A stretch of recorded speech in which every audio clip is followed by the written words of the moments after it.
Ce podcast vous est proposé avec la participation de la boutique No Watch et nous sommes recommandés par la bande dessinée Les Geeks.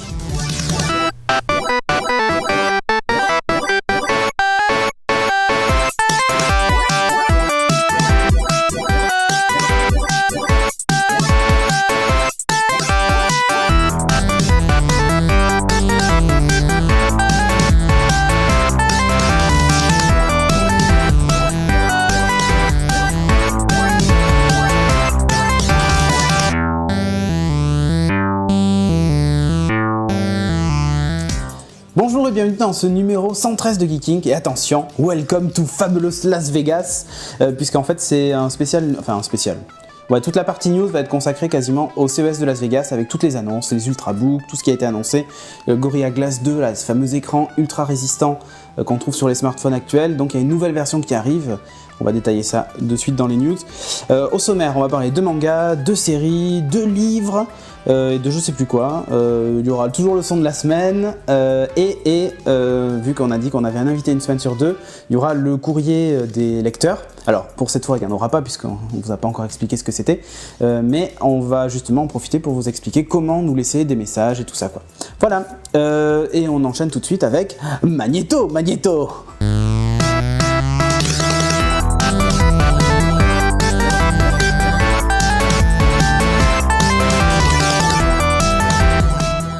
Et cette semaine, pour présenter les news avec moi, j'ai Audrey. Bonjour. Ça va ? Ça va très bien. Bon, donc on va parler de Las Vegas, on va aussi parler de Free Mobile parce que c'est quand même assez important. C'est un peu important, puis en plus moi je suis abonnée maintenant donc... Ouais, bah moi aussi. et justement en parlant de Las Vegas, on a fait quelques petites sélections par tendance. Cette année c'est quand même un salon plutôt de transition puisqu'il y a... Enfin, Microsoft a annoncé que c'était sa dernière conférence. Son dernier salon, ouais. Son dernier salon, et ça c'est un petit coup dur pour le CES. Et puis surtout, c'est une année de crise. Oui. Donc on sent bien que y a de l'innovation, mais finalement, il y a peu de produits présentés qui seront disponibles cette année. Beaucoup de concepts, beaucoup de on verra plus tard, de haut de gamme. Ouais, cette année, peut-être qu'on sortira rien parce que vous n'allez pas l'acheter, parce que vous n'avez pas d'argent. Et on va parler donc des PC, et la première tendance qui est... L'Ultrabook. L'Ultrabook, ça c'est un gros truc, copie sur Apple MacBook Air. C'est ça. Donc l'Ultrabook, on rappelle, hein, c'est un PC plus fin, plus portable, tout ça. Plus d'autonomie et tout ça, quoi, en fait, ouais. La totale. Et donc au niveau des Ultrabooks, le premier qui a dégainé, c'était Acer, avec le Aspire S5, qui fait 15 mm d'épaisseur et 1,3 kg.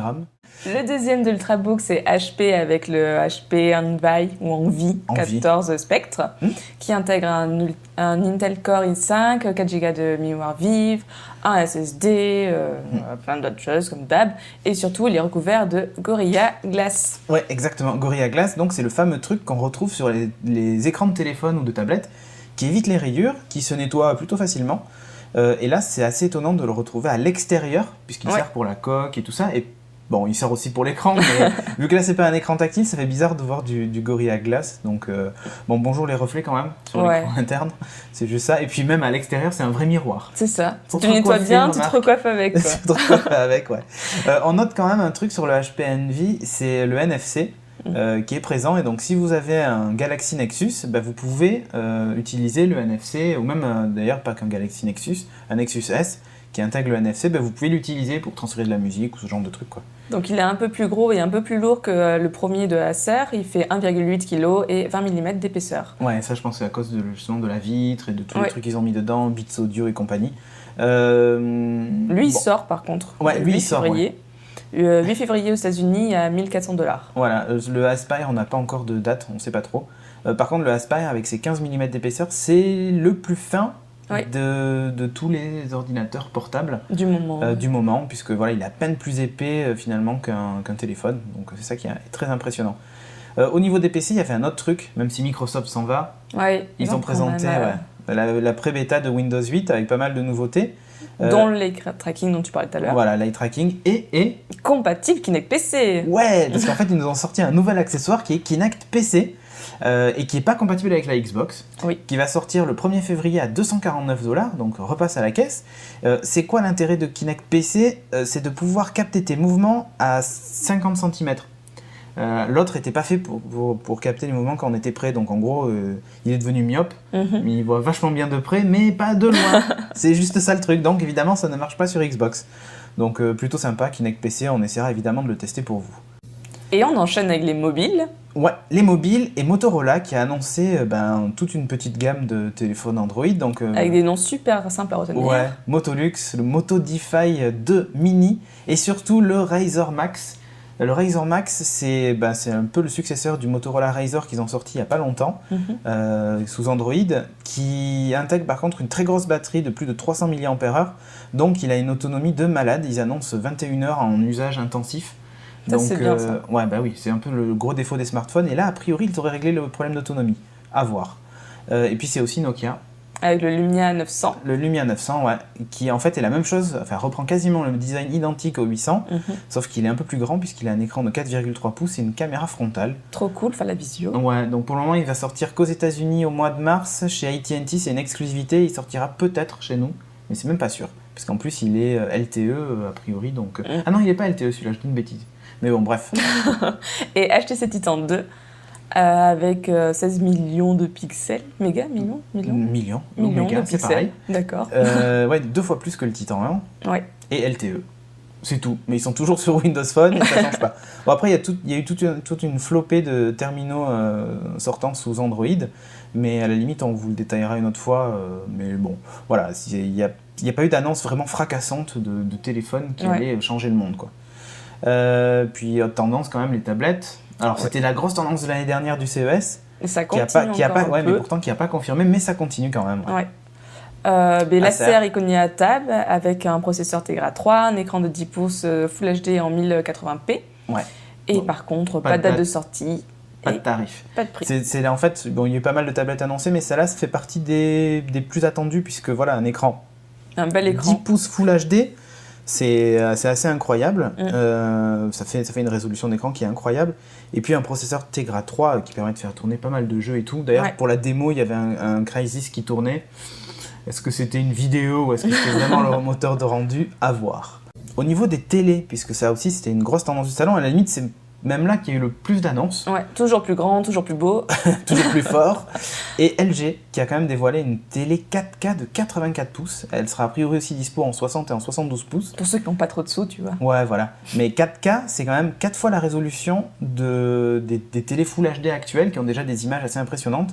Là, on va beaucoup plus loin. J'ai hâte de voir le rendu. Là, pour le coup, on aura l'impression que c'est une photo, quoi, en fait. Ouais, c'est ça.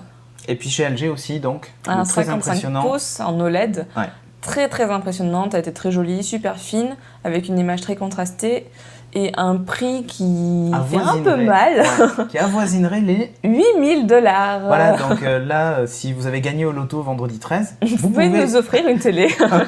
Ouais, bon, ça sera disponible a priori qu'à la fin de l'année, mais l'OLED, c'est vraiment la grosse tendance chez les Coréens, puisque Samsung a annoncé la même chose, mais avec en plus un Kinect-like intégré. Ouais. Ils ont mis des petites caméras sur le truc, bon, sur le pouces cap de la aussi, télé. Ouais, pareil. Chez Sony, par contre, même si on travaille sur la télé OLED, sur du cristal. Ouais, exactement, sur le cristal LED plutôt, en fait, il y a en parallèle de l'OLED. Donc 90 degrés d'angle de vue. D'angle de vue, on va y arriver. Il est moins brillant que l'OLED, mais par contre, il est beaucoup plus fidèle en couleur. Ouais. Parce après, que l'OLED a des couleurs très pétantes, en fait. Ouais, saturé, mais très contrasté en fait. Il y a beaucoup de différence entre le noir et le reste. Donc c'est bon, voilà, on fait appeler ou ça plaît pas, mais chez Sony c'est un peu plus fidèle, mais du coup moins brillant, ça pète moins, quoi, en fait. Ça a l'air d'être un peu plus fade, bien qu'en fait ce soit plus proche de la réalité. Ah si, on a vu une télé qui nous a vachement plu. Surtout à toi. Surtout à moi. La Samsung UNES 8000, c'est une télé LED. Donc c'est pas OLED pour le coup, qui est 3D. Bon, ça passons, la 3D, on sait ce que j'en pense. Avec reconnaissance faciale, reconnaissance vocale et un Kinect-like intégré. Donc, pour pouvoir y faire des exercices de fitness. Ouais, voilà, ça c'est parce que je suis un peu gros, c'est pour ça que tu dis ça. Arrête. Ouais, non, j'ai bien compris. Elle existera aussi en plasma, mais elle est vachement plus LED. Enfin, LED, plasma. Voilà, LED, c'était super drôle, tout le monde a compris. Elle est plus moche. On va passer à la suite avec la Google Télé sous ICS. Oui, non, enfin, Ice Cream Sandwich, Android 4.0 en fait. Voilà, et surtout... Ouais, voilà. Alors là, l'application qui tue, qui va débarquer, c'est... OnLive. Et ouais, donc on va pouvoir louer ses jeux direct sur sa télé, même si OnLive, le modèle économique est un peu particulier. Se dire, j'ai pas besoin d'acheter une console de jeu, c'est quand même sympa. Et une petite news vraiment sympa. Qui vient de qui va coûter pas cher. Ah non, ça va être génial. C'est Ubuntu qui sort aussi sa télé. Enfin, son soft. Pour télé. Voilà, pour télé. Et qui donc, alors bon, là pareil, c'est un espèce de super media center qui est compatible évidemment avec le tuner télé de la télé. Donc vous avez le guide des programmes, la possibilité d'enregistrer, enfin voilà, il y a tout un tas de trucs directement intégrés, même louer ses films direct dedans et tout. Et l'interface est plutôt sympa. Et l'interface est plutôt belle. A priori, ça serait du coup un projet plutôt open source et tout ça. Hein. Bah, Ubuntu. Voilà. donc à suivre de près. Et quand même quelques gadgets, parce que le CES c'est aussi ça, c'est pas que des trucs un peu sérieux, tu vois, c'est aussi des trucs un peu rigolos. Pour geek. Des trucs vraiment pour geek ou des trucs un peu futuristes. Ouais. Et on rêve avec Fulton Innovation qui nous a fait un truc incroyable, une surface métallique pour recharge par induction, donc sans fil, qui est compatible avec la norme QI, qui est une norme qui, je crois, a été développée par Energizer. Donc c'est cool que ce soit déjà une norme, mais c'est top cette surface métallique parce que par exemple, on peut imaginer une table basse qui est recouverte par ce truc-là, et on pose son sac dessus et boum, ça charge son téléphone qui est dedans et compatible. C'est top quoi. Ça c'est vraiment cool. Donc évidemment, ce truc-là existe aussi pour les voitures, dans la boîte à gants, tu poses ton téléphone dans ta boîte à gants et puis c'est parti. Aéroports. Les aéroports, voilà. Ou même, imagine un café. T'as un café, t'as une table à recharge. C'est cool. Voilà. Puis en plus, comme c'est à induction, tu fais chauffer ton café. Non, enfin bref, Fulton Innovation a montré cette fameuse surface métallique qui est assez impressionnante, très très fine et tout, donc à suivre ça aussi de près. Et Sony qui a sorti sa deuxième montre, donc la LiveView 2 Smartwatch. Ouais, donc ça, en fait, a priori, ils abandonneraient même le nom LiveView, puisque la première, ils n'ont pas très bien marché. Non. Ils ne veulent pas trop capitaliser sur le nom, et ils l'appelleraient juste Smartwatch. Donc il permettrait de lire tes messages, son computer. Ouais, c'est la même chose en moins plastoc. Ouais. La première était très plastique, là a priori c'est un truc un peu en métal et tout, donc voilà. Le Gorilla Glass 2, plus résistant, plus souple, plus fin, plus précis, plus mieux. Ben, c'est un peu ça. C'est exactement ça. Mais ça va permettre des smartphones beaucoup plus fins et surtout, a priori, une meilleure précision dans l'écran tactile. Bon, aujourd'hui on a quand même un degré de précision qui est suffisant, je trouve. Ouais. Mais si on peut avoir encore mieux, ben why not, hein. De toute façon, on ne dira jamais non. Voilà, donc Gorilla Glass 2, les premiers smartphones équipés de cette technologie d'écran, enfin pas d'écran, mais de verre, de revêtement d'écran, seront disponibles dans le courant de l'année 2012. Et le Parrot Air Drone 2. Ah, ça c'est quand même le gadget ultime. Ça c'est le gadget de geek, mais ultime, vraiment. C'est le petit drone que tu pouvais contrôler avec ton smartphone, donc iPhone, iPod, Android ou la tablette aussi, iPad ou Android. Et qui vole dans les airs, qui a une petite caméra pour filmer. Donc voilà, et donc là c'est un gros update puisque celle-là va sortir, donc, elle va faire des vidéos HD.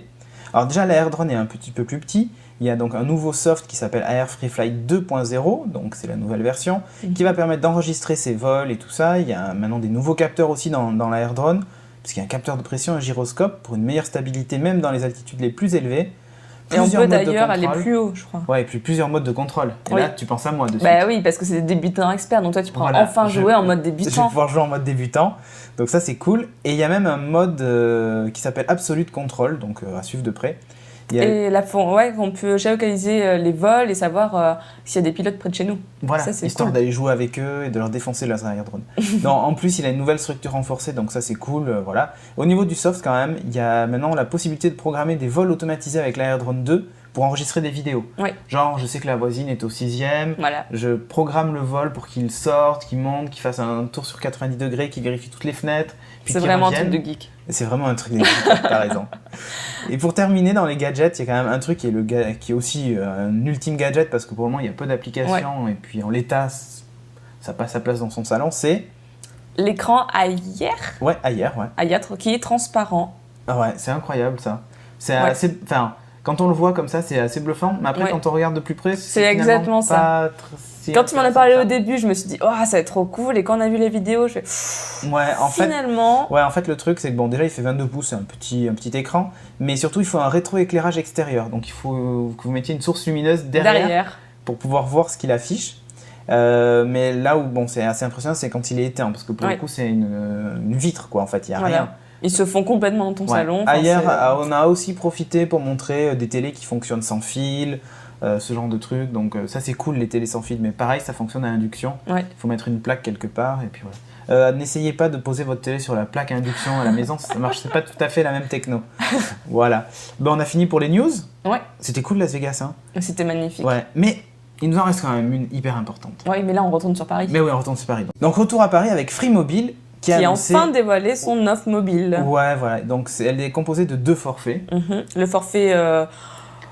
Le forfait... J'allais dire pour les pauvres, mais en fait c'est pour ceux qui consomment pas beaucoup de data. Il a présenté comme ça. En fait. Oui. Il a mis le forfait pour les pauvres.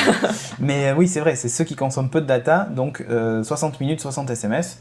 Pour 0 € ceux qui sont déjà abonnés Free et pour seulement 2 € pour les autres. Donc, c'est vraiment pas cher. Ouais. T'as pas l'impression qu'on s'est fait avoir jusqu'à présent? Ah, un tout petit peu, oui. Ok. Sinon, on a donc une offre tout illimitée avec un fair use quand même en data de 3 Go. Sachant qu'on a plutôt 1 Go dans notre opérateur. Ouais, on est plutôt à 1, ouais. Il n'y a pas de 3 Go à ma connaissance. Donc fair use, ça veut dire donc un débit limité au-delà de 3 Go. Donc 19,99 € du tout illimité SMS, MMS, voix. Et 15,99 € pour les abonnés Free. Ouais, ce qui est hyper intéressant quand même avec la data chez Free, c'est que pour le coup, c'est un tuyau complètement bête. Il privilégie aucun service par rapport à un autre, puisqu'il n'y a pas de service. On peut tout faire dessus. Et vous pouvez même vous servir de votre téléphone comme modem si vous avez une tablette Wi-Fi. Ouais. Pas la classe, ça. T'as une tablette génial. Wi-Fi, t'as un téléphone, t'as Internet maintenant. Donc ça, c'est vraiment génial. Bon, c'est la révolution en ce moment. Oui. Parmi les clients des opérateurs, tout le monde s'en va. C'est la fuite en avant. Et c'est là qu'on se dit quand même, est-ce qu'on ne se serait pas fait avoir et comment refaire confiance aux opérateurs? Moi, franchement, je me sens cocu. Mais c'est vraiment ça. Ou je me sens trahi, tu vois. Oui. Mais en même temps, c'est normal. 15 € pour tout illimité, c'est tellement peu. C'est magnifique. Et le pire, c'est que Free dit je continue à faire de la marge. Ouais. C'est-à-dire qu'on s'est bien foutu de notre gueule. C'est exactement ça.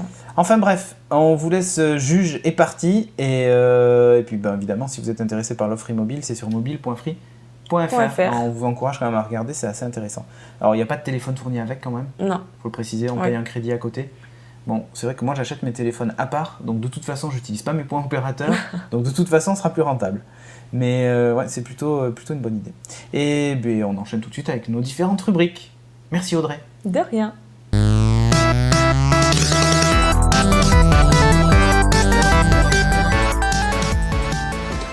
On continue donc après ces news sur Las Vegas. On va rester finalement un peu aux États-Unis. Sophie va nous parler de séries. Mais attention, finalement pas de 2 séries, mais d'une série. La série. C'est ça. Cette semaine, on parle d'une seule série et je vais vous parler de la série qu'il faut regarder en attendant le retour de Game of Thrones dans 2 mois. Il faut regarder la série Homeland. Homeland, c'est un peu mon coup de cœur de la rentrée. Ça a été lancé en octobre sur Showtime, juste après Dexter. Et j'ai pris une sacrée claque. C'est une série totalement différente. Ça faisait longtemps qu'on n'avait pas vu une série comme ça à la télévision. Des choses comme ça. Ouais. Oui. Alors ça a été créé par les créateurs de la série 24. Ça rejoint la série sur quelques points, notamment le problème de torture et de prisonniers de guerre, mais on n'est quand même pas dans l'action et l'action coup de poing comme dans 24. Mais il y a quand même des petits points communs. Donc ça raconte l'histoire d'un prisonnier de guerre en Irak, qui est prisonnier depuis 2003 et qui en 2011 est retrouvé par des soldats américains. Donc on apprend que pendant ces 8 années, où il était captif, il a été torturé par des terroristes. Et donc il rentre au pays en héros. Donc imaginez-vous qu'il retrouve sa famille après 8 ans, donc ses enfants qui ne le reconnaissent plus, sa femme qui entre-temps, pensant qu'il était mort, a trouvé un autre compagnon. Forcément, donc ça commence à poser des problèmes. Et le plus difficile dans l'histoire, c'est qu'il y a une agent de la CIA qui s'appelle Carrie Mathison qui, elle, pense que cet agent Brody a été retourné, c'est-à-dire qu'il a en fait été manipulé par les terroristes pour changer de camp et qu'il en fait bosse pour les terroristes et qu'il est en train de préparer une attaque sur le territoire américain. Donc dès que le sergent Brody pose un pied sur le sol américain, tout de suite elle lance une surveillance vraiment très près, elle met des caméras partout dans dans sa maison, il est sur écoute, etc. Il est suivi partout. Tous ses moindres faits et gestes sont surveillés. Et voilà, elle commence à imaginer un scénario dans lequel ce sergent Brody serait un agent double, enfin un terroriste. Il serait là pour les aider à organiser des attentats, ce genre de trucs, quoi. Exactement. Le souci, c'est que cette enquête qu'elle mène est un peu une enquête qui n'est pas officielle, et donc rapidement, elle se rend compte que c'est sa théorie, mais que la CIA ne la suit pas Personne du tout. Pour la CIA, pour les États-Unis, c'est un véritable héros. Il passe à la télé, il répond des interviews, il est décoré, etc. Donc, sa femme, elle jouait pas dans Firefly sa femme jouait dans V. C'était mais donc c'est celle qui joue dans Firefly aussi. Voilà. Et Stargate, on me souffle dans mon oreillette. Donc, le mec de la Redoute, je l'ai vu. Non, je te remercie. Ouais. C'était un sujet très grave. Oui. Donc, comme vous voyez avec les images qui passent derrière, c'est une série très sérieuse. On voit les répercussions de 8 années de captivité sur le sergent Brody. On voit en flashback ce qui lui est arrivé, donc forcément torture. La Redoute et plus, et tout, etc. Et puis on voit les relations entre la sergent Brody et sa famille qui sont extrêmement compliquées, donc c'est très touchant, c'est très dérangeant parfois.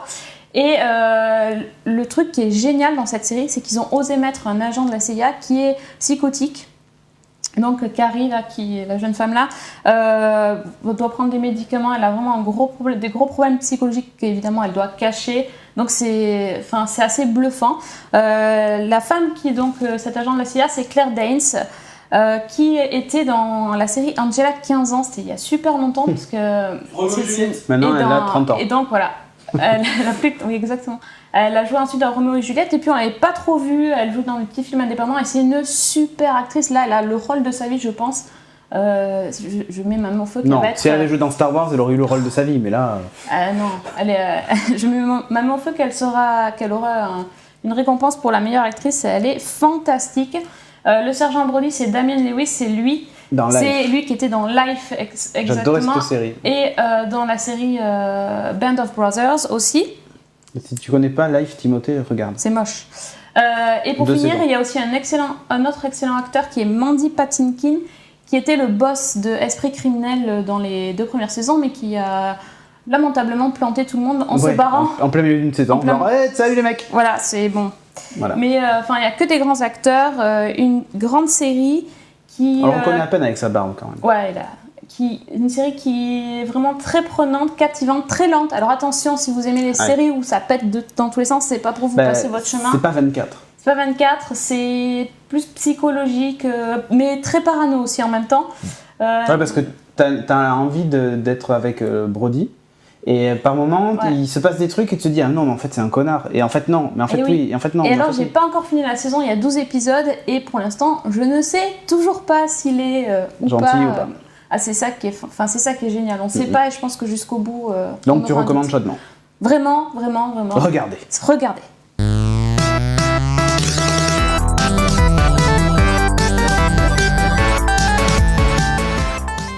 Maintenant, nous allons parler de bande dessinée avec Sieur Timothée.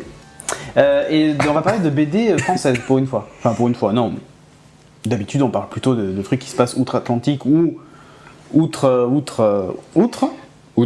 Voilà. En outre. En outre.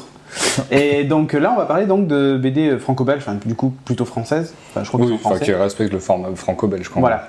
Et ça sort donc chez Soleil Celtique, que je ne connaissais pas. Bah, moi non plus. J'ai découvert avec ça. Mais du coup. Et ça s'appelle Le sang du dragon. Ouah, titre original. Oui. Oh, excusez-moi. Mais c'est pas grave, ça arrive de tout. Je suis en train de mourir, mais bon. Voilà. De quoi que ça cause? Alors, en gros, ça se passe en 1707. On suit un capitaine de pirate. Pirate corsaire. Hannibal Mériadec. Hannibal, il habite à Bordeaux, ouais. C'est ça. Il est recherché par la police de Louis XIV parce que c'est un pirate, forcément ça va pas. Et en fait, avec tout son équipage, il part à la recherche du trésor de Joseph du capitaine Corrigan Meltalek. D'accord. Donc voilà. Donc en fait, pendant la quête du trésor, pour trouver en gros le sang du dragon, donc on sait pas encore trop ce que ça fait, à quoi ça sert. Mais, est-ce que déjà c'est liquide? Est-ce que en fait c'est le nom d'un objet? On sait pas quoi. On sait pas trop, il est assez mystérieux sur ce sujet, mais il a trouvé une carte qui est censée mener jusqu'à ce trésor. Et avec tout son équipage, en fait, ils vont se retrouver dans des contes, en gros des contes de la Bretagne, mais en même temps ils vont des contes celtes, et ils vont passer aussi sur des mondes qui se juxtaposent aux nôtres, mais qui sont genre le monde des elfes, le monde des lutins, un truc comme ça, pour récupérer des artefacts et pour accéder justement à ce gros trésor. Mais s'il va chercher tout ça, on soupçonne une certaine vengeance derrière tout ça. Donc voilà. Et c'est super beau. Ouais, alors franchement, les dessins, c'est... son nom c'est Michel, il s'appelle Guy Michel, je crois. D'accord. Le scénario c'est Istin. Le dessin change à partir du tome 5. Ah. C'est un autre mec qui le fait, qui s'appelle... Attends, j'avais son nom juste là. Créti. D'accord. Donc, mais le dessin reste similaire. Hein. C'est la même ambiance toujours, j'ai pas trop vu de changement. Voilà, par exemple, là, juste le Mont Saint-Michel. Double page, voilà. Le Mont Saint-Michel est beau, pour le coup. Super. Il fait super imposant. Ouais. Ben là, on voit de son des planches aussi qui passent derrière en incruste, mais ouais, j'ai trouvé le dessin magnifique, voilà, quoi. Tac. La forêt des Ewoks. Ouais, voilà. Forêt des Ewoks, c'est ça. Et c'est vraiment super beau. Ouais, à lire, c'est vraiment agréable. Le scénario, il casse pas forcément des briques, c'est une recherche de quête. C'est des pirates, ils veulent trouver des trésors, donc tout l'équipage est intéressé pour trouver ce trésor. C'est un pirate des Caraïbes. Oui, en gros, c'est un peu ça. Et on se doute que le capitaine, c'est pas qu'un tueur de sang-froid, il a quand même un bon fond. D'accord. Donc un peu comme Jack Sparrow. Donc, d'accord. Peut-être qu'il aurait mieux valu que ce soit un gros bon méchant pour changer un peu du faux. Ça fait presque déjà vu, quoi. Ouais, voilà. Ben, ça fait un peu déjà vu au niveau de la personnalité du mec. Mais après, comment l'histoire est menée, c'est vraiment... Enfin, j'ai vraiment accroché de suite. De toute façon, je suis pas très objectif dès qu'il y a des pirates, mais il y a des pirates, des elfes nus et tout, donc... Forcément. Des succubes, comme on peut voir à peu près là. Ouais, elles ont des yeux un peu bizarres, mais... Ouais, parce que là, elle est en mode en colère. Ouais, mais quand elle est pas en mode en colère, elle est plutôt sympa. Oui, ouais. D'accord. C'est... Tout à fait fréquentable, tu veux dire. Tout à fait. D'accord. Un tome, ça vaut 14€. Ouais. C'est ça? Ok, donc tu recommandes évidemment chaudement. C'est de la BD. Ouais, c'est vraiment très bon. Hein. Je crois qu'il y a même un spin-off qui est sorti. D'accord. Sur une histoire personnelle du capitaine Meriadec. Capitaine Meriadec, ça me fait trop rire d'entendre ce nom. Donc s'il y a un spin-off, ça veut dire quand même que Soleil considère que c'est une BD qui vaut un peu le coup. Mais d'un autre côté, l'univers a l'air plutôt vaste. Et bon, si vous aimez en fait tout ce qui est légende celtique et tout ça, ben, c'est fait pour vous, quoi. Ouais. Et puis les pirates, évidemment. Tout à fait. Ça va de soi. Allez, à fait. À l'abordage alors. À l'abordage, compagnon.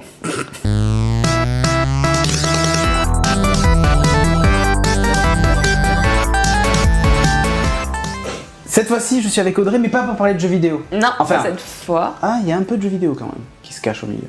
Ouais. Il y a une adaptation. Oui, mais bon. Pas c'est pas de ça que je vais parler, voilà. Ouais. Comme elle n'est pas terrible, je ne parlerai pas d'adaptation. Exactement. Elle va vous parler de livres. Vous savez, ces trucs sans images, qu'on lit avec plein de pages et tout ça.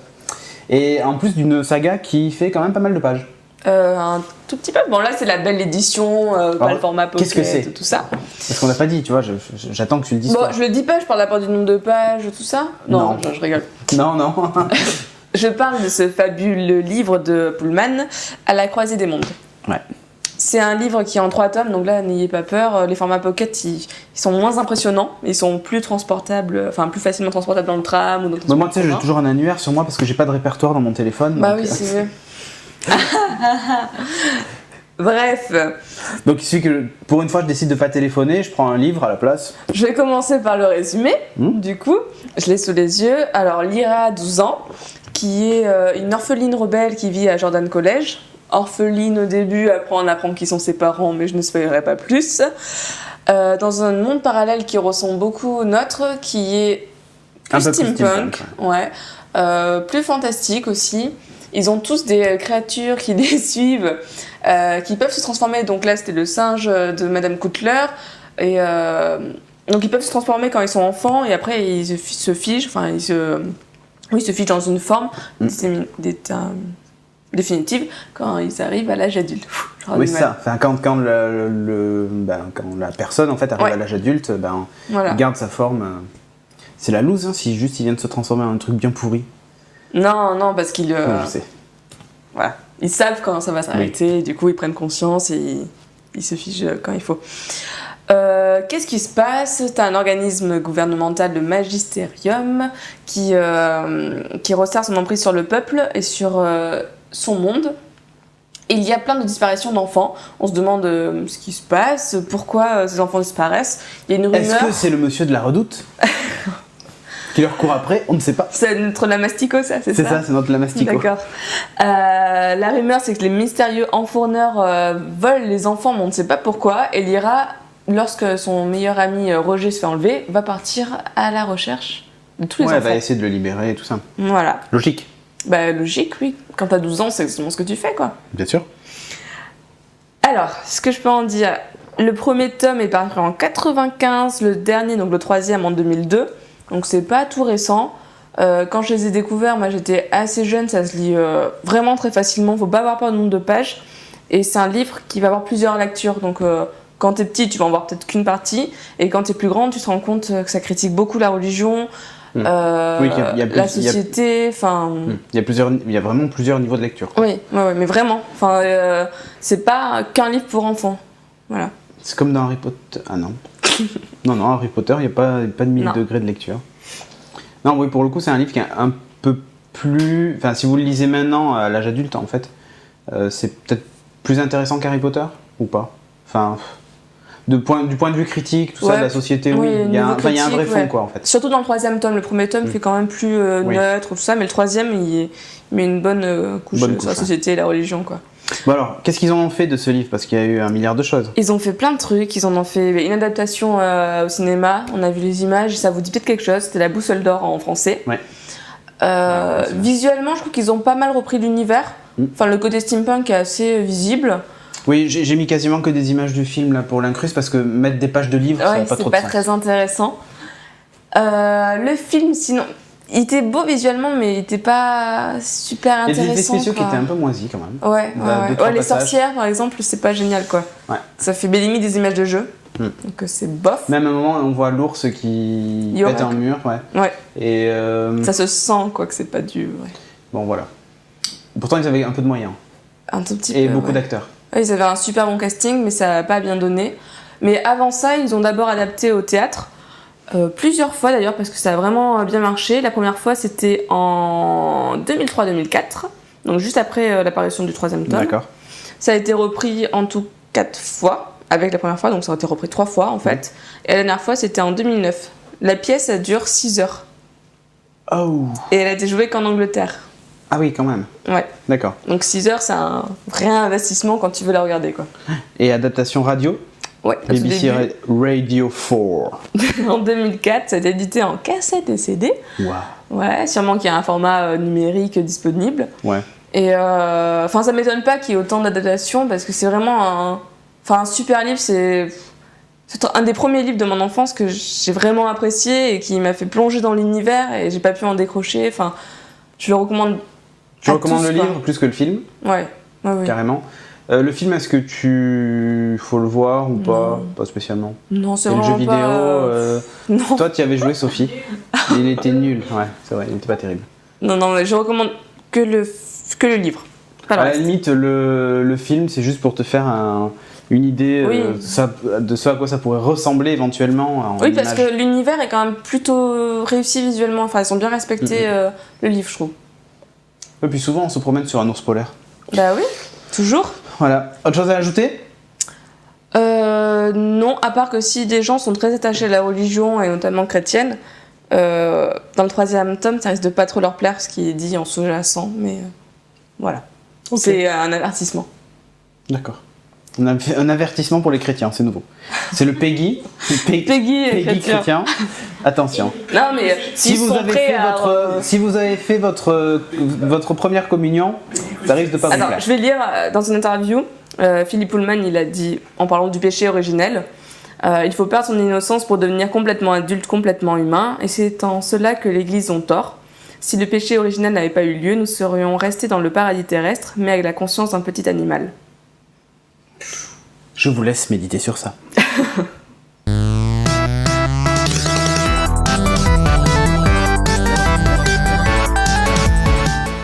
Maintenant, c'est au tour de Christophe de nous parler de manga. Évidemment, c'est original. C'est manga. Tiens, pour changer. Ouais. Donc tu vas nous parler d'un truc dont le nom est imprononçable, presque. Non, Sunken Rock. Sunken Rock.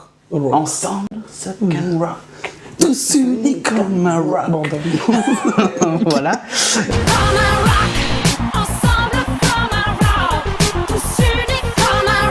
Ça c'est fait. Donc c'est une vieille série. Non. Oui, 2006 seulement. Donc je suis honte à moi. Je l'ai découvert que très très récemment. Mais c'est un coup de cœur. Vraiment, c'est un gros coup de cœur. Donc série 2006, 12 volumes en France, pardon. 14 au Japon à l'heure actuelle. Ça court, ça continue. Voilà. Donc déjà Sunken Rock, c'est un méga coup de cœur. Bon là j'ai amené le manga, mais on voit des images derrière. En fait, c'est l'histoire d'un... Je raconte l'histoire d'abord. En fait, c'est l'histoire d'un jeune japonais qui s'appelle Kitano Ken. Marc, si tu m'avais dit qu'il s'appelait Jean-Pierre, j'aurais pas cru qu'il était japonais. Jean-Pierre Morvan. Non, il s'appelle donc Kitano. Et en fait, il tombe amoureux lorsqu'il est lycéen d'une très jolie fille qui s'appelle Yumi. Mais en fait, elle lui dit au moment où il lui avoue son amour qu'elle est en fait coréenne et qu'elle va rentrer chez elle dans son pays et qu'elle va donc devenir policière. Et lui, il se dit... Ah non, mais là je l'aime trop, faut que j'y aille. Et donc il décide d'aller en Corée et il dit je vais faire comme elle, je vais faire policier. Manque de chance, ce gros crétin, il n'a pas compris qu'il était japonais et qu'en fait on n'embauchait pas des japonais dans la police coréenne. Donc du coup il se retrouve à la rue, SDF dans Séoul en fait, c'est un gros loser. Mais par contre, il a une particularité et c'est là où l'histoire est géniale. Comme le mec de la Redoute.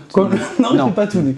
C'est en fait un mec qui est un dieu de la baston. C'est un mec hyper Comme le mec de la Redoute. Comme le mec de la Redoute. On peut le dire. Maintenant qu'on le connaît, on sait qu'il se défend. On le connaît bien en fait. Enfin, il se défend bien. Ouais. Il se défend bien. Il a certains arguments, on va dire. Voilà. Et du coup, ce mec va se retrouver donc dans Séoul sans rien. Il n'a plus rien à... Il gagne vraiment 3 fois rien.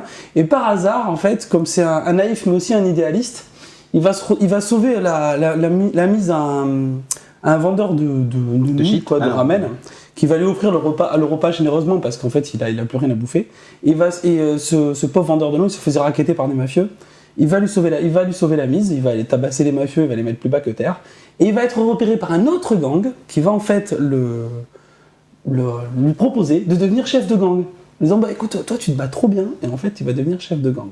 Alors je raconte vraiment que le début de l'histoire. Parce qu'après il va se passer beaucoup de choses. Et donc en fait, malgré lui, il va se retrouver chef de gang, et il va être entraîné. Au lieu d'être policier. Au lieu d'être policier. Non, mais là on sent bien le truc arriver, genre il va retomber sur son... Eh ben, de toute façon il retombe sur elle. Il retombe sur elle, il n'y a pas de problème. Sauf qu'il est du mauvais côté de la barrière. Voilà, sauf que lui en fait est un gros truand, il va devenir un méga truand. Elle, il est toujours autant amoureux d'elle, mais manque de chance, bon, il est dans le mauvais camp maintenant. Ça devient un vrai boss de la mafia. Alors bien évidemment, l'histoire est très très drôle déjà en elle-même. Alors, moi, un truc que j'adore... Ouais, si tu veux. Un truc que j'adore, c'est le dessin de Boichi. L'auteur, c'est Boichi. Son style est vraiment super, on le voit dans les images derrière.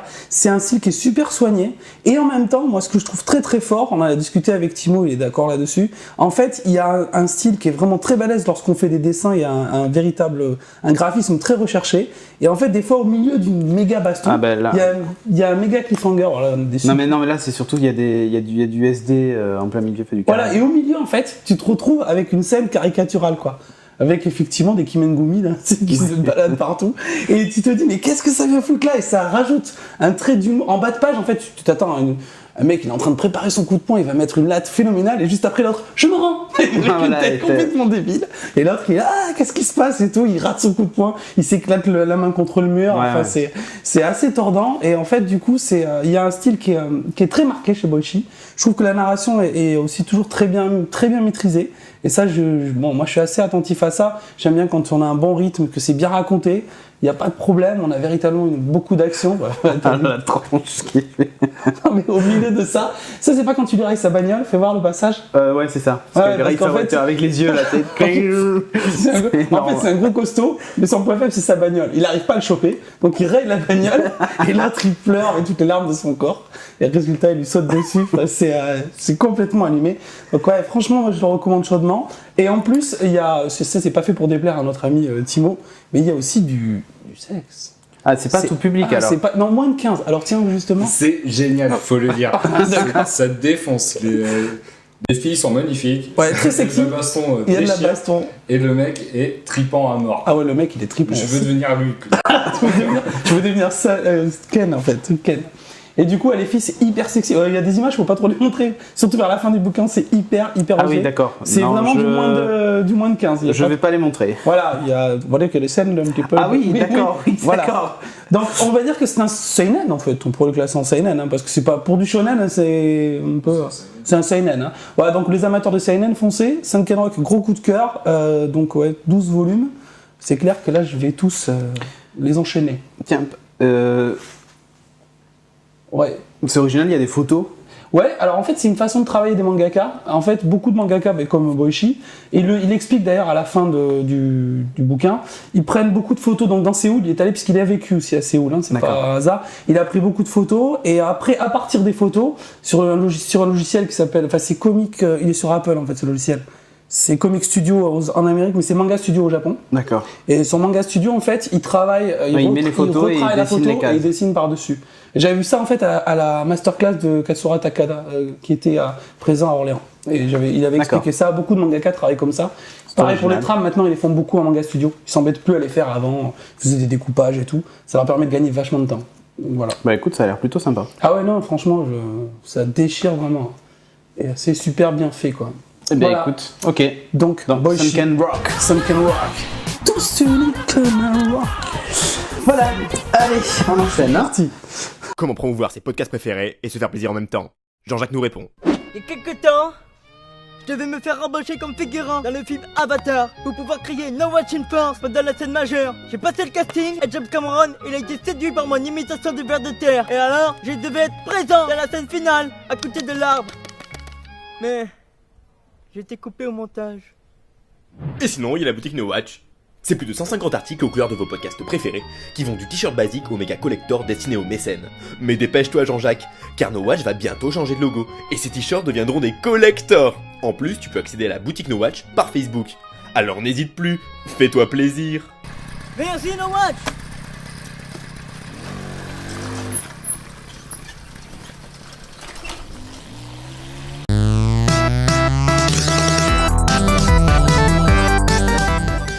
Et c'est maintenant l'heure d'appeler votre banquier. Attention, mais cette semaine, vous n'allez pas vous ruiner, contrairement à la semaine dernière avec, vous savez, la veste en poil de Wookie qui était passée chez le toiletteur. Non, cette semaine, fini les trucs à $70 et tout ça, puisqu'on va parler d'un mug. Un mug qui coûte donc la petite somme de 10 €. Voilà. Mais c'est pas n'importe quel mug. Non, attention, madame, monsieur. C'est le mug Perfect Cuppa. Voilà. Appelé aussi mug boisson parfaite de Wallace et Gros Mythe. Exactement. Attention, chez lageekery.com, c'est ça? Voilà, chez lageekery.com, 10 €. Alors, attends, le principe, vas-y. Voilà, le principe en fait, c'est que vous choisissez la quantité de lait, la quantité de sucre et la force de votre boisson. Donc si vous voulez plus ou moins infusé par exemple, ou un café plus ou moins fort, et la tasse se remplit tout seul. Enfin, voilà, c'est Gros Mythe. Hein, parce que là c'est pas le cas. Ah bon? Mais ça peut être super sympa, genre si à la maison vous êtes deux et puis vous avez, il y en a un qui prend du café avec sucre, l'autre sans sucre. Du coup vous réglez ça sur vos deux mugs et comme ça vous vous trompez jamais de boisson, la sucrée, la pas sucrée, enfin voilà. L'astuce. Mais surtout l'intérêt c'est qu'il est juste beau. Il est super génial. Il a l'air d'être plutôt en plastique, ça je vous dirai puisque je vais bientôt en recevoir un. Mais il est, il a un aspect steampunk qui est vraiment génial je trouve. Et ça, posé sur un bureau, là tu vois, dans Geeking, bon j'aime mon mug N7, mais posé là, tu vois, avec les aiguilles et tout, ça peut être carrément génial quoi. Ça peut être super avec classe. Plus ou moins je prends d'office là. De substances illicites et tout ça dedans, enfin bref. Ouais, oui. Mais ça peut être Ah sympa. bon, tu mettras pas du lait, du sucre? Je sais pas. Mais j'aime bien aussi là pour de meilleurs résultats, ça voilà, de ce côté. de ce côté, on sait bah jamais. ouais, Hein. forcément, ça va être un peu plus simple. Ok. Donc voilà. Donc excellent. 10 euros, pas cher. Là, ça Mangez-en. Et On- sur la geekery.com, vous allez trouver plein d'autres trucs d'ailleurs, mais on vous en parlera, on fera des sélections un peu toutes les semaines. Ouais, hyper sympa. Bon, allons.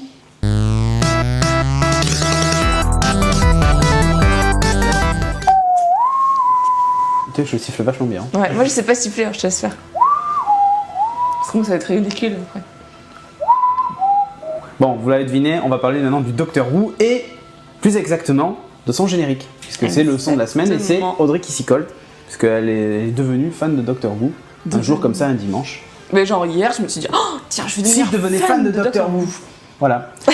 Donc, parle-nous un peu de ce thème si spécifique qu'on entend presque dans les chansons de Muse, dans son dernier album. Là, il y a une chanson, il y a des sonorités qui ressemblent vachement, je trouve. J'ai pas écouté. Ouais, Uprising, vous écouterez et on a l'impression que c'est à peu près les mêmes notes, à peu près dans le même ordre. donc, Peut-être que ça le ressemble. docteur a débarqué, il a composé. On sait jamais, et puis tu sais, comme ils sont un peu britanniques, Doctor Who aussi, bon, il doit y avoir un truc comme ça.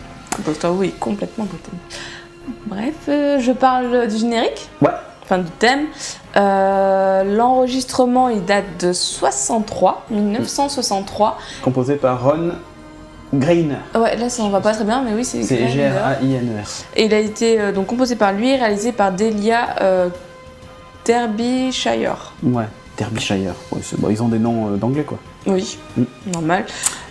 Donc 63, et Doctor Who, c'est la première série télévisée qui a eu un thème entièrement réalisé avec des instruments électroniques. Voilà. Donc C'est- voilà cette histoire. Ouais. Cet enregistrement, il date pas vraiment de 63 parce qu'il a été revu plusieurs fois. Et là, la dernière fois, il a été revu en 2005. Mais il a toujours été basé sur le thème original. Ouais, parce qu'en fait, il y a eu, par le passé, en fait, ils ont accéléré le thème pour qu'il colle avec le générique ou ce genre de Ouais. truc, quoi. Ouais, quand ils ont refait le générique, ils se sont dit, ah, mais mince, le thème maintenant est trop lent. Si on accélérait le truc, et voilà, c'est comme ça, ils ont fait un truc plus dynamique, en fait. Petit à petit, ils ont amélioré le truc, quoi. Ouais. Le live de Glastonbury, avec Matt Smith, qui date de l'année dernière ou de l'année d'avant 2010. 2010, ouais, vu qu'on a début 2012, c'est presque l'année dernière. va dire ça allait quoi. très Allez, bien. voilà. Un live de ouf, où ils montent sur Ouais. scène et Super ils remixent sympa. le truc, vraiment super sympa. Avec Orbital, du coup. Avec Orbital, ouais. Et donc c'est juste magique, c'est une musique qui est particulière, faut le dire. Ouais, elle impose une ambiance assez pesante, assez mystérieuse. T'as Ouais. envie de savoir ce qui se passe, quoi. Enfin, c'est. La Turquie. Non mais c'est ça en fait, c'est... Mais et tu vois, enfin pour parler de Doctor Who de seconde, c'est vrai qu'il y a des épisodes qui sont plutôt sombres dans Doctor Who, mais dans l'ensemble ça reste plutôt bon enfant je trouve. Enfin, à part dans les dernières saisons réellement, mais ça reste plutôt... Bah, c'est très tout public. britannique, oui c'est tout public, c'est toujours avec beaucoup d'humour, même un peu décalé, tout Moi, ça. je reviens encore sur Torchwood parce que moi je suis fan de Torchwood et je trouve que Torchwood est plus gore par moment. Ouais, peut-être plus gore, mais tu vois Doctor Who dans des saisons avec Donna, quoi, avec son assistant Donna, il lui montre, comme d'hab, une pleine planète, tout ça, et c'est beaucoup tourné sur la souffrance des autres et beaucoup de métaphores de ce qui se passe sur Terre, et c'est pas si léger que ça, quoi. C'est plus psychologique. Ouais. Que Torchwood. Que visuel. Torchwood, Ouais. pour le coup, c'est très visuel. Les mecs moitié défoncés, Oui. Qui ne dépecés, meurent moitié plus, bouffés. Non, mais ça, c'est pour Oui, non, mais les c'est derniers. très crade cette Mais saison. voilà, quand même, c'est assez hein. crade, ouais. Mais moi, j'aime bien Torchwood. Enfin, bon. Ok, donc thème de Doctor Who, Pour qui le est son de juste la une musique mythique. Mettez-vous ça dans les oreilles. Regardez le live de Glastonbury. Je vous mettrai le lien en bas. Ça vaut vraiment le coup, quoi. Voilà. Eh ben, merci beaucoup. Mais de rien.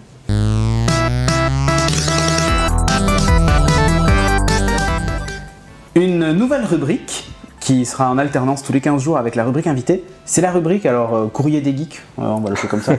Bon, on n'a pas défini le nom, mais c'est un peu ça. Bon, en Geek gros, mail. on revient sur des commentaires que vous avez faits, ou sur des mails que vous nous avez envoyés, à l'adresse qu'on va appeler, par exemple, courrier@geeking.fr. Voilà, qui sera créé d'ici là. Au moment où vous regarderez ce podcast, elle sera créée, ça sera courrier@geeking.fr.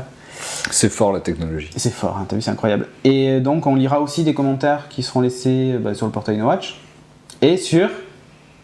T'as suivi un truc d'Apple, là, tu sais... où tu penses iTunes, pas. un truc du genre, non? Ouais, exactement, ce truc. Ouais. Quand vous nous laissez des notes négatives, non, on peut pas, ça va de 1 à 5. Mais parce que vous voulez tester la nouvelle formule, ou au contraire, vous nous laissez 5 étoiles parce que vous trouvez ça génial. On vous encourage à le faire d'ailleurs. Et bien on lira en fait ces commentaires-là. Donc ça peut être très bien des questions par mail dans courrier@geeking.fr. Parce qu'on les lira juste, mais on n'y répondra pas. Voilà. Non, on répondra aux questions s'il faut. Sachant que voilà, on fera une sélection. Donc je sais déjà qu'on va en recevoir plein. Si vous n'êtes pas lu de suite, il faudra patienter. Ce sera peut-être dans un autre épisode. On va voir. Là pour le moment on a dit qu'on en sélectionnait 3 par épisode. On verra sur ces trois plateformes. Puis les autres, ce sera courant 2012. Courant 2012, exactement. Donc, courrier@geeking.fr, vous avez 15 jours, on répond dans 15 jours en fait. Puisque c'est tous les 15 jours, puisque la prochaine fois c'est un invité. Bah oui. T'as suivi? Bah oui, tout à fait. Ok.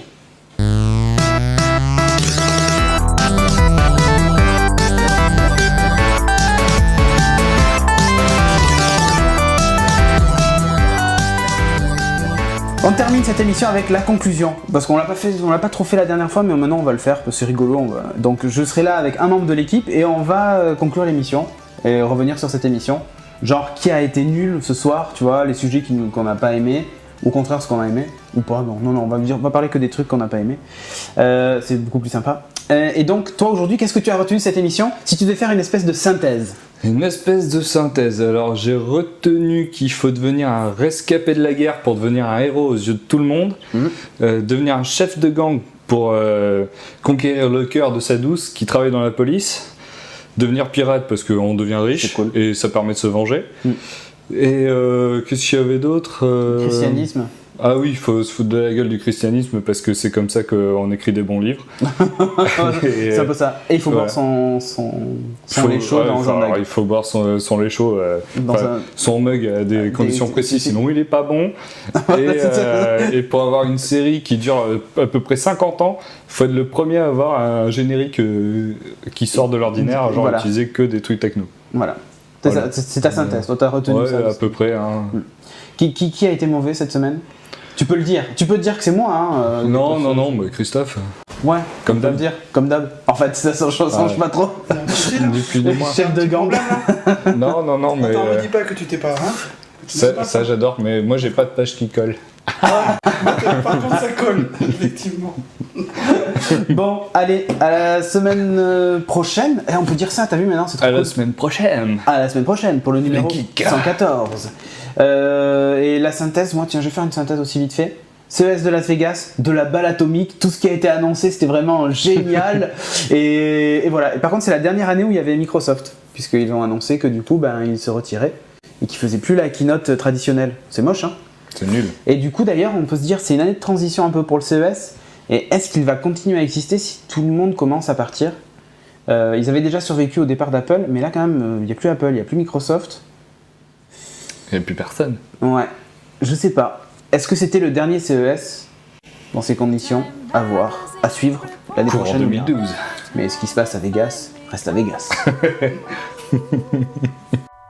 I guess they didn't know that we already run the world. Oh, I have been a nerd since my first 5-syllable word, and no TV series or movie changes that.